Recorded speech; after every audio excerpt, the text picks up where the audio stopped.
Shalom buat rekan-rekan yang ada di seluruh dunia sedang menikmati program pembacaan Alkitab. Hari ini kita puji Tuhan sudah memasuki kitab Roma, di mana kita boleh belajar tentang bagaimana surat Paulus kepada jemaat yang di Roma yang boleh mengimpartasikan setiap kehidupan kita untuk kita bisa menjadi berkat. Bagaimana pelayanan Paulus di kitab Roma ini yang perlu kita menjadi contoh dalam kehidupan kita. Nah, melalui hal ini, setiap pembaca yang membaca video ini, yang bersama-sama dengan kami membaca setiap kitab by kitab, setiap hari, silahkan mengikuti channel kami untuk bisa membaca bersama-sama dengan kami. Dan saya percaya setiap pembacaan kitab ini, sepanjang kitab Roma, boleh menjadi berkat yang luar biasa dalam kehidupan kita. Dan Tuhan Yesus memberkati. Selamat menikmati pembacaan kitab Roma dalam kehidupan kita. Roma pasal 11. Sisa Israel. Maka aku bertanya, adakah Allah mungkin telah menolak umatnya? Sekali-kali tidak, karena aku sendiri pun orang Israel, dari keturunan Abraham, dari suku Benyamin. Allah tidak menolak umatnya yang dipilihnya.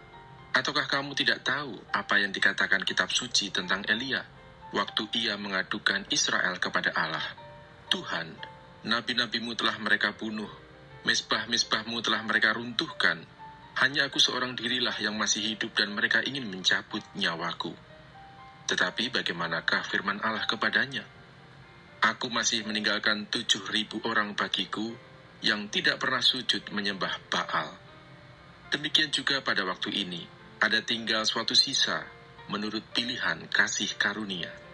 Tetapi jika hal itu terjadi karena kasih karunia, maka bukan lagi karena perbuatan.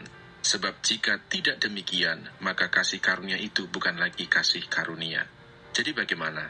Israel tidak memperoleh apa yang dikejarnya, tetapi orang-orang yang terpilih telah memperolehnya.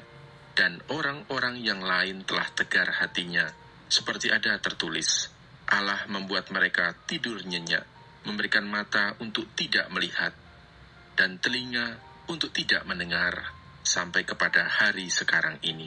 Dan Daud berkata, biarlah jamuan mereka menjadi jerat dan perangkap, penyesatan dan pembalasan bagi mereka. Dan biarlah mata mereka menjadi gelap, sehingga mereka tidak melihat, dan buatlah punggung mereka terus-menerus membungkuk. Israel tersandung, bangsa-bangsa lain selamat. Maka aku bertanya, adakah mereka tersandung dan harus jatuh? Sekali-kali tidak. Tetapi oleh pelanggaran mereka, keselamatan telah sampai kepada bangsa-bangsa lain supaya membuat mereka cemburu. Sebab jika pelanggaran mereka berarti kekayaan bagi dunia dan kekurangan mereka kekayaan bagi bangsa-bangsa lain, terlebih-lebih lagi kesempurnaan mereka. Aku berkata kepada kamu, hai bangsa-bangsa bukan Yahudi. Justru karena aku adalah rasul untuk bangsa-bangsa bukan Yahudi, aku menganggap hal itu kemuliaan pelayananku, yaitu kalau aku dapat membangkitkan cemburu di dalam hati kaum sebangsaku menurut daging, dan dapat menyelamatkan beberapa orang dari mereka. Sebab jika penolakan mereka berarti perdamaian bagi dunia, dapatkah penerimaan mereka mempunyai arti lain daripada hidup dari antara orang mati? Jikalau roti sulung adalah kudus, maka seluruh adonan juga kudus. Dan jikalau akar adalah kudus, maka cabang-cabang juga kudus. Karena itu apabila beberapa cabang telah dipatahkan, dan kamu sebagai tunas liar telah dicangkokkan di antaranya, dan turut mendapat bagian dalam akar pohon zaitun yang penuh getah, janganlah kamu bermegah terhadap cabang-cabang itu. Jikalau kamu bermegah, ingatlah bahwa bukan kamu yang menopang akar itu, melainkan akar itu yang menopang kamu. Mungkin kamu akan berkata, ada cabang-cabang yang dipatahkan, supaya aku dicangkokkan di antaranya sebagai tunas. Baiklah, mereka dipatahkan karena ketidakpercayaan mereka, dan kamu tegak tercacak karena iman. Janganlah kamu sombong, tetapi takutlah. Sebab kalau Allah tidak menyayangkan cabang-cabang asli, Ia juga tidak akan menyayangkan kamu. Sebab itu perhatikanlah kemurahan Allah dan juga kekerasannya. yaitu kekerasan atas orang-orang yang telah jatuh, tetapi atas kamu kemurahannya, yaitu jika kamu tetap dalam kemurahannya. Jika tidak, kamu pun akan dipotong juga.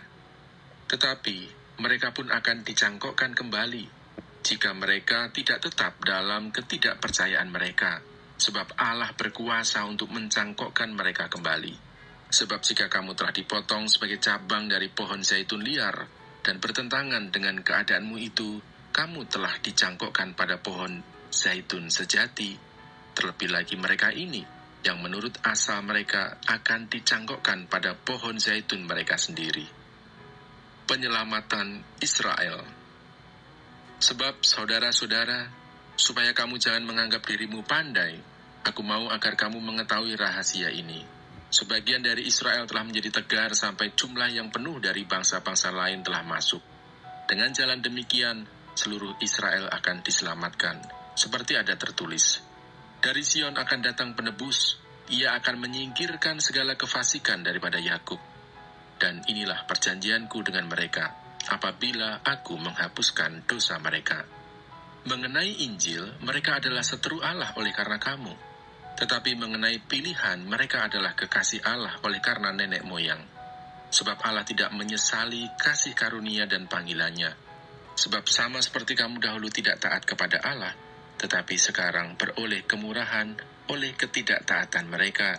Demikian juga mereka sekarang tidak taat, supaya oleh kemurahan yang telah kamu peroleh, mereka juga akan beroleh kemurahan.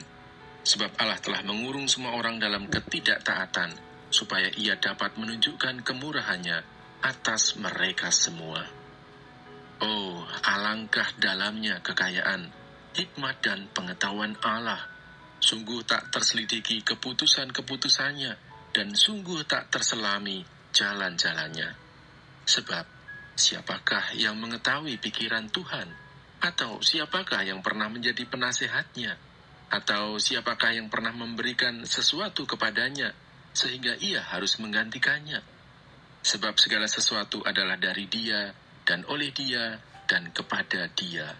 Bagi Dialah kemuliaan sampai selama-lamanya.